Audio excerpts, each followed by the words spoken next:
रानी पंडा car धक्के bike आरोही गुरुतर होती bike आरोही को कटक को स्थानांतर आठगड़ मेघा जंगलर डालखाई निकट में दुर्घटना घटी रानी पंडा कार रे जड़े महिला सहयोगी और जड़े पुरुष बंधु थे। आठगड़ पुलिस घटनास्थल में पहुंची तदंत करुछि। रानी पंडा और सहयोगी पुलिस अटक रखि सूचना मिली। अधिक सूचना पे आठगड़ रिपोर्टर विश्वजित राउत जोड़ी होती। विश्वजित, केमिति घटला दुर्घटना एवं वास्तव में वर्तमान कौन स्थिति देखुंत, तदंत कौन चली?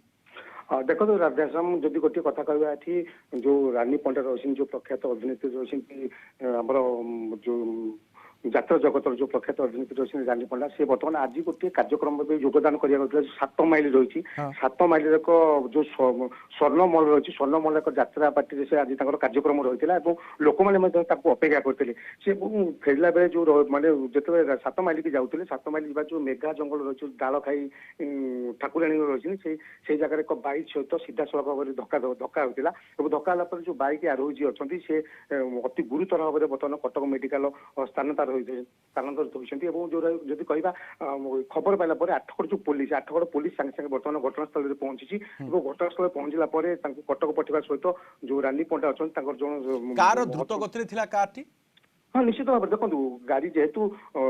समय अतिबाहित हो जात्रा जेहेतु 11टा समय आरंभ होबार तेणु निश्चित भाव द्रुत गति गाड़ी कारटी जो बाइक आरोही बाइक आरोही द्रुत गति जहाँ पाखे जी सूचना रही मुहांमुही जेहतु धक्का होती बर्तमान रानी पंडा और जड़े महिला सहयोगी रही